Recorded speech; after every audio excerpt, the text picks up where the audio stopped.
Hello बच्चों, good morning and you are watching Jagriti online learning app. बच्चों, जो अपने 11th क्लास में प्रीवियस टॉपिक अपन ने करवाया था वो था पीरियोडिक टेबल। और पीरियोडिक टेबल के भी अंदर अपन ने क्या करवा दिया था, आईयूपीएसी नोमेनक्लेचर करवा दिया था। इसके बाद में एटॉमिक रेडियस, वो अपन ने कुछ टॉपिक कुछ पार्ट किए थे एटॉमिक रेडियस के। आज अपन बताएंगे एटॉमिक रेडियस के कौन कौन से फैक्टर्स जो उसको अफेक्ट करेंगे। पीरियड में जाते हैं तो रेडियस क्या होता है और ग्रुप में जाते हैं तो रेडियस में क्या इम्पैक्ट आएगा, वो चीज़ अपन आज समझाते हैं। तो टॉपिक का नाम लेते हैं factor affecting atomic radius. Factor affecting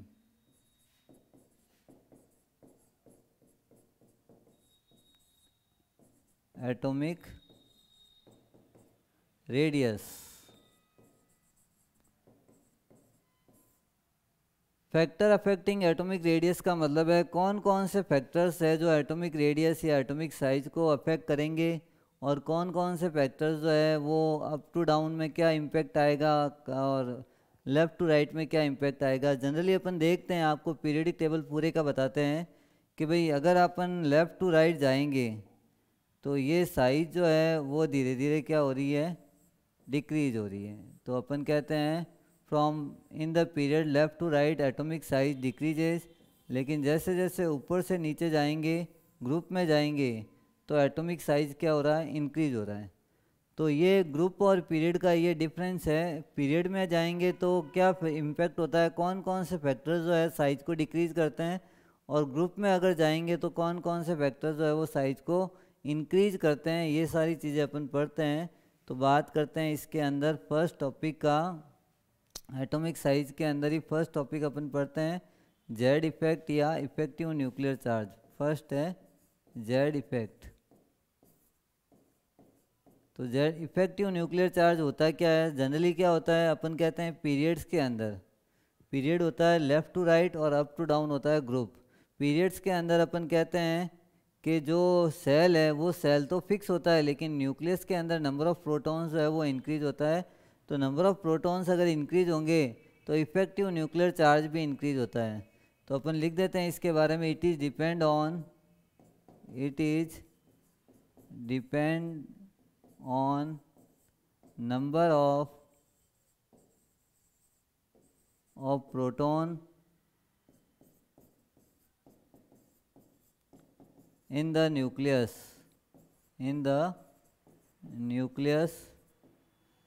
So in period from left to right, from left to right,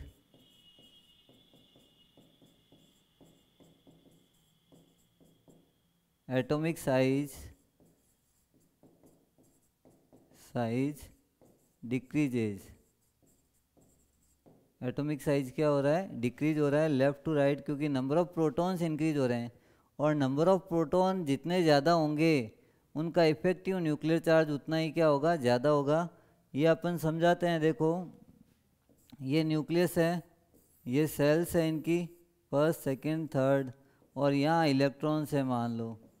तो इलेक्ट्रॉन्स का पावर, न्यूक्लियस का पावर इन इलेक्ट्रॉन पर कितना होगा, या कितना ये इलेक्ट्रॉन्स को अट्रैक्ट करते हैं, उस पावर को अपन क्या बोलते हैं, इफेक्टिव न्यूक्लियर चार्ज। और ये पीरियड के अंदर इंक्रीज होता है।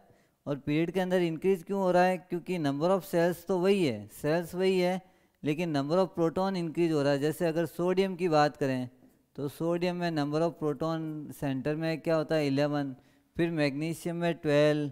वैसे वैसे इलेक्ट्रॉन्स भी हो रहे हैं, इलेक्ट्रॉन ओनली एक ही सेल में इंक्रीज हो रहा है, लेकिन न्यूक्लियस में प्रोटॉन्स जितने ज़्यादा होंगे वो वैलेंस सेल के इलेक्ट्रॉन को और ज़्यादा कॉन्ट्रैक्ट करेंगे, पास में खींचेंगे और कॉन्ट्रैक्ट करेंगे। तो एटॉमिक साइज क्या होती है, decrease.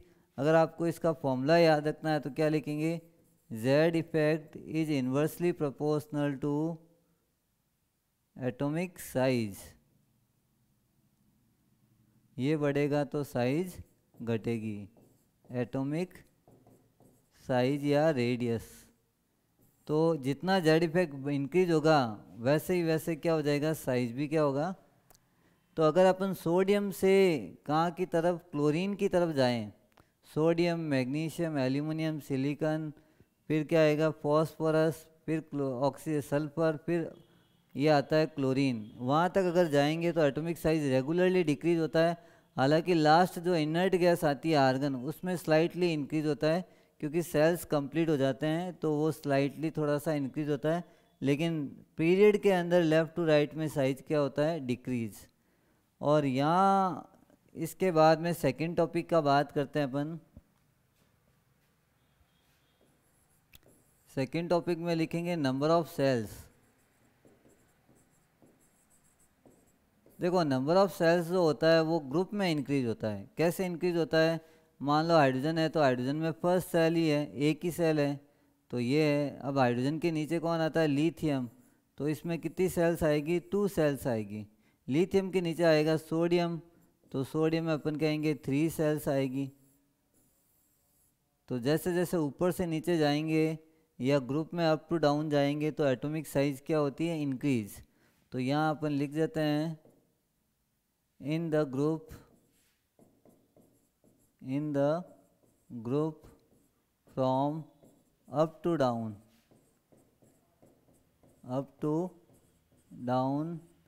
number of cells increases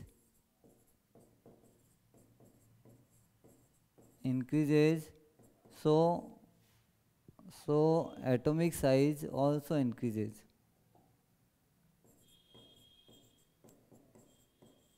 Atomic size also increases।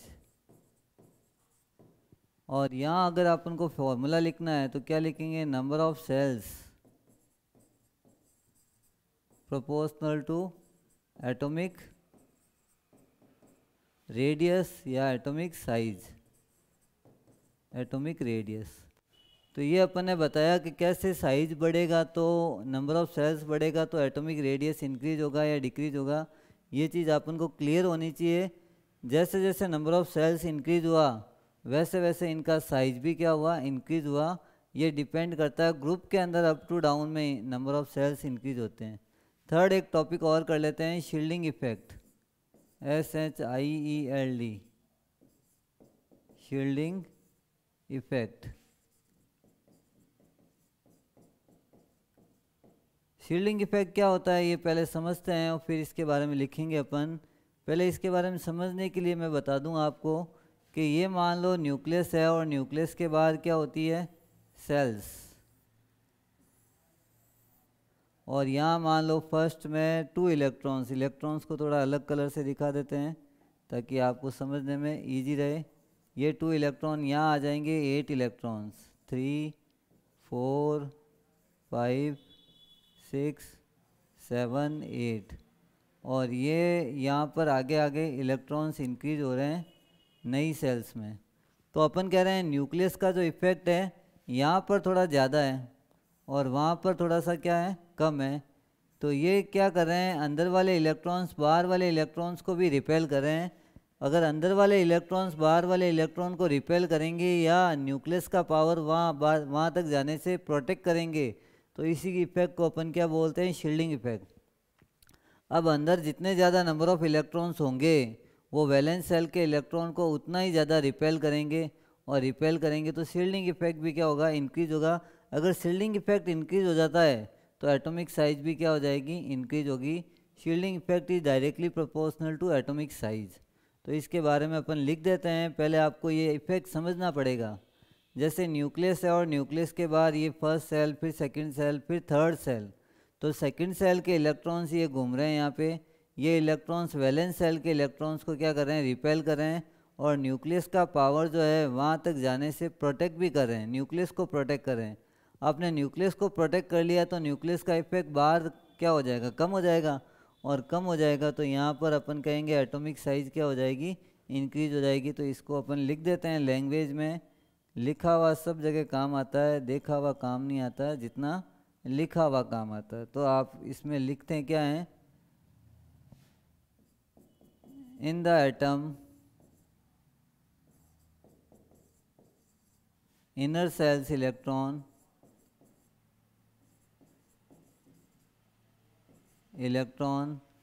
repel the valence cell electron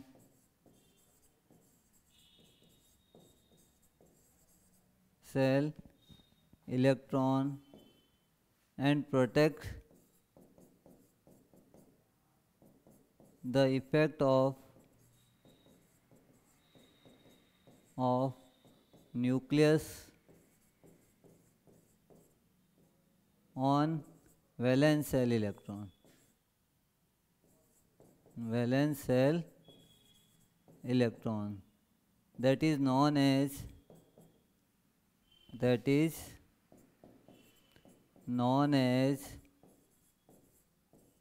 shielding effect.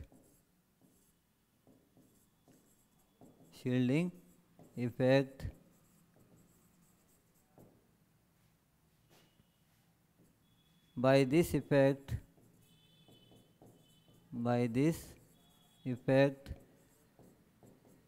atomic size increases.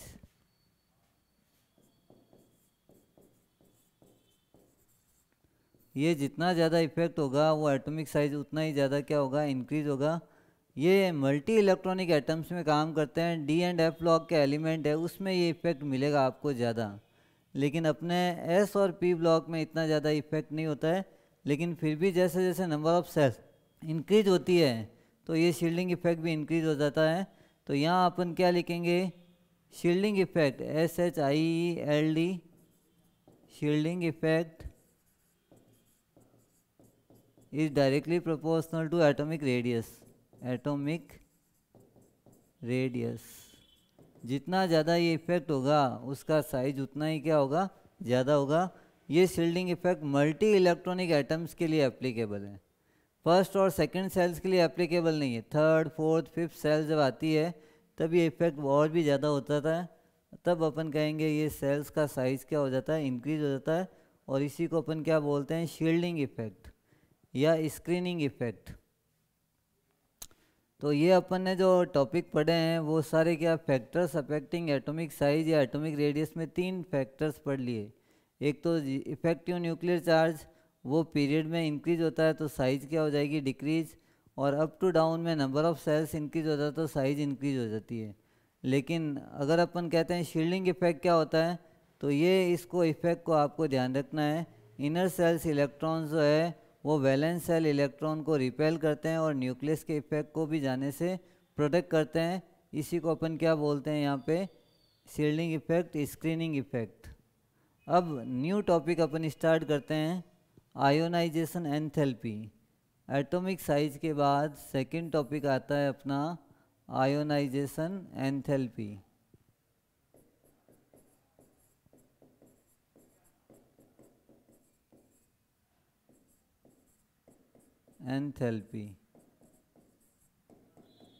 अब इसको आईपी से भी बोल सकते हैं, आईपी आयोनाइजेशन पोटेंशियल भी बोल सकते हैं, आयोनाइजेशन एनर्जी आईई भी बोल सकते हैं, आईपी भी बोल सकते हैं, और आयोनाइजेशन एंथैल्पी भी लिख सकते हैं इसको. तो आयोनाइजेशन एंथैल्पी होती क्या है, क्या ये यहाँ पे अपने काम आएगी और कैसे है. देखो कोई भी न्यूट्रल गैसियस एटम है, न्यूट्रल गैसियस एटम के वैलेंस सेल के इलेक्ट्रॉन को यहाँ से रिमूव करना. मान लो 5 वैलेंस सेल के इलेक्ट्रॉन हैं, उसमें से एक इलेक्ट्रॉन को मैंने हटा दिया. जैसे ही अपन हटाएंगे उसको हटाने के लिए अपन को क्या देनी पड़ेगी, एनर्जी. और उसी एनर्जी को अपन क्या बोलते हैं, आयोनाइजेशन एंथैल्पी. तो अगर अपन बात करें एक शेप की बना के बताएं यहाँ पे कि कोई भी एक इलेक्ट्रॉन को रिमूव करने के लिए जो रिक्वायर्ड एनर्जी होती है उसी को अपन क्या बोलते हैं, आयोनाइजेशन एंथैल्पी. और ये हमेशा पॉजिटिव होगी. पॉजिटिव का मतलब इसमें अपन को एनर्जी खर्चित करनी पड़ेगी, इसमें एनर्जी रिलीज नहीं हो रही है.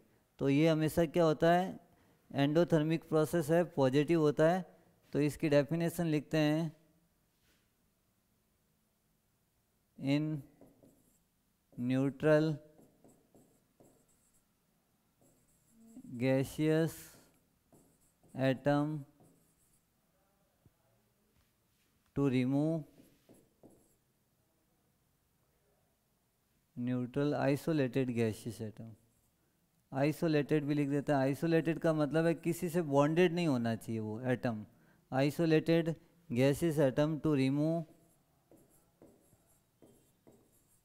Valence shell electron, VLENC, valence cell electron from atom, then required energy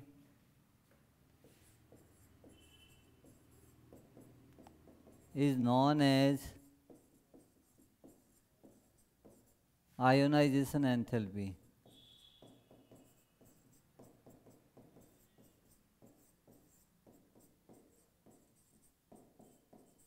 तो आयोनाइजेशन एंथैल्पी का मतलब आपको समझना है, कोई भी neutral gaseous atom, isolated neutral gaseous atom का वैलेंस इलेक्ट्रॉन हटाने के लिए जो रिक्वायर्ड एनर्जी होगी, और उसी को अपन क्या बोलते हैं, ionisation enthalpy. It is endothermic and positive.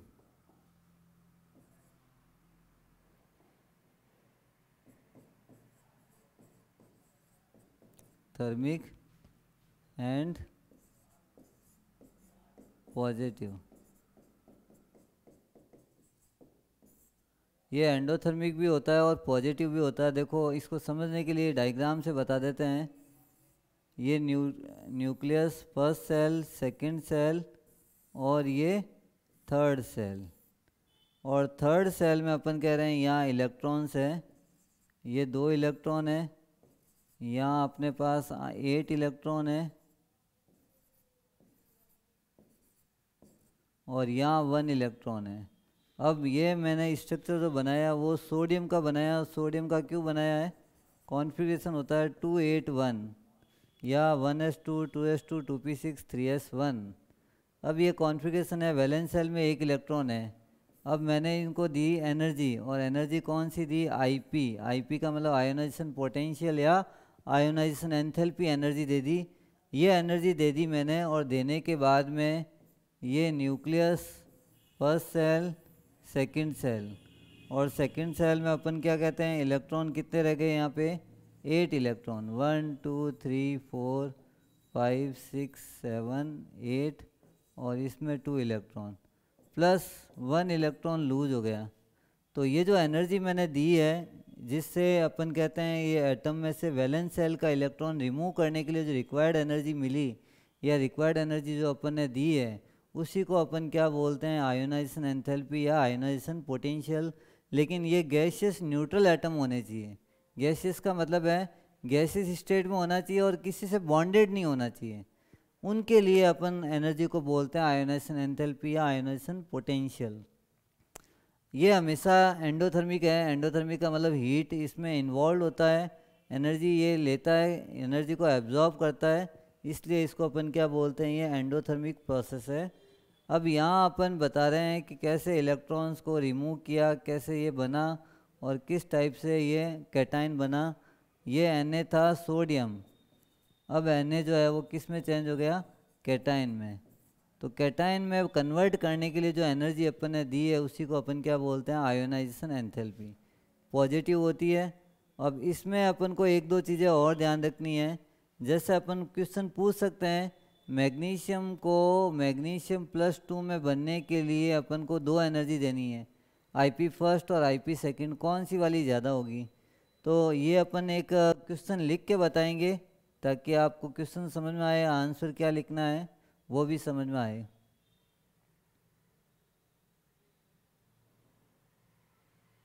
Next page पे आते हैं।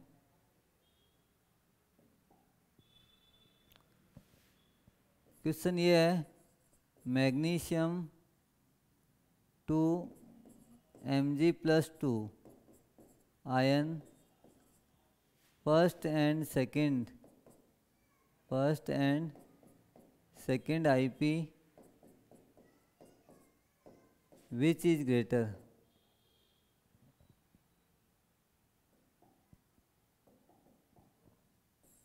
which is greater। Which is greater, या कौन सी ज़्यादा होगी। तो पहले अपन समझाते हैं, आंसर से पहले इसको समझाते हैं टॉपिक को। मैग्नीशियम है, मैग्नीशियम आता है 12 नंबर पे और कॉन्फ़िगरेशन होता है 282। वैलेंस सेल में 2 इलेक्ट्रॉन है। अगर ये 2 इलेक्ट्रॉन लूज़ करेगा, इसका ऑक्टेट कंप्लीट हो जाएगा, स्टेबल हो जाएगा। स्टेबिलिटी लेने के लिए क्या करेगा, फर्स्ट इलेक्ट्रॉन लूज़ करेगा तो आईपी कौन सी देनी पड़ेगी, IP first, energy ionization energy first दी, तो पहले किस में कन्वर्ट हुआ, Mg प्लस में कन्वर्ट हुआ। फिर अपन ने और एक्स्ट्रा एनर्जी दी, आईपी सेकेंड दे दी इसको। अब ये किस में चेंज हो गया, Mg प्लस 2 में। तो सेकेंड आईपी हमेशा क्या होगी, ज़्यादा होगी। IP2 is greater than IP1। ये चीज़ आपको ध्यान रखनी है। क्यों ध्यान रखनी है, जब अपन न्यूट्रल एटम की बात करते हैं तो ये साइज़ है न्यूट्रल की, Mg की, लेकिन इलेक्ट्रॉन लूज होने के बाद में साइज़ क्या हो गई, डिक्रीज हो गई। प्रोटॉन तो उतने के उतने हैं, प्रोटॉन में कोई डेफिशिएंसी नहीं आई है, लेकिन इलेक्ट्रॉन कम हो गया तो साइज़ क्या हो गई, डिक्रीज। अब आप कह रहे हो इसमें से मेरे को और इलेक्ट्रॉन रिमूव करना है, सेकंड इलेक्ट्रॉन रिमूव करना है। पहले साइज़ इंक्रीज था तो अपन ने इलेक्ट्रॉन रिमूव किया तो साइज़ क्या हुआ, डिक्रीज। और डिक्रीज साइज़ में से अगर एक और रिमूव करना है तो उसके लिए आपको हायर एनर्जी रिक्वायर्ड होगी। अब इसमें से आपको एक और एनर्जी देनी है IP सेकेंड, तो अब ये छोटा और कैटायन बन जाएगा। लेकिन ये IP सेकेंड हमेशा किससे ज़्यादा होगी, IP फर्स्ट से। To remove second electron more energy required from the first electron. Second electron के लिए रिक्वायर्ड एनर्जी हमेशा किससे ज़्यादा होती है, फर्स्ट इलेक्ट्रॉन निकालने से ज़्यादा होती है। तो ये चीज़ अपन को ध्यान रखनी है, second IP is greater than first IP। Question ये भी आ सकता है एल्यूमिनियम के रिगार्डिंग। एल्यूमिनियम से अगर पहले बनाएंगे एल्यूमिनियम प्लस, फिर बना एल्यूमिनियम प्लस 2 और फिर बना एल्यूमिनियम प्लस 3। अब पूछेंगे आपको कौन सी वाली ज़्यादा है, IP3, IP2 और IP1। तो अपन इसके लिए आंसर क्या लिखेंगे, IP3 is greater than IP2 is greater than IP1। ये इसका आंसर होगा। तो बच्चों ये जो क्लास है आज में अपन ने बताया आयोनाइजेशन एंथैल्पी क्या होती है और कौन कौन सी चीज़ें इसमें आपको ध्यान रखनी है, किसकी एनर्जी कब ज़्यादा होती है और कब कम होगी, ये भी आपको ध्यान रखना है। जनरली ये चीज़ मेटल्स शो करते हैं, मेटल्स इलेक्ट्रॉन लूज करना चाहेंगे क्योंकि उनका ऑक्टेट कंप्लीट होने वाला है। और नॉन मेटल्स जो है वो ये नहीं चाहते कि इलेक्ट्रॉन को लूज करें, नॉन मेटल्स को इलेक्ट्रॉन गेन करना पड़ता है। तो जो लूज करने वाले एलिमेंट है उन्हीं के लिए अपन ये डेफिनेशंस बताते हैं, ये टॉपिक समझाते हैं, जिसको अपन क्या नाम देते हैं, आयोनाइजेशन एंथैल्पी। कल की क्लास में अपन ये समझाएंगे कौन कौन से फैक्टर आयोनाइजेशन एंथैल्पी को डिपेंड करेंगे, कौन कौन से फैक्टर अफेक्ट करेंगे। आज की क्लास में अपन इतना ही करते हैं। Thank you for joining this class. और चैनल को सब्सक्राइब कीजिए, साथ साथ में शेयर भी कीजिए ताकि सभी बच्चों के पास में ये नॉलेज पहुँचे। सभी बच्चे जो है शेयर करने से जिनको फ़ायदा होगा वो आपको थोड़ी बहुत दुआएं भी देंगे। तो thank you for joining this class.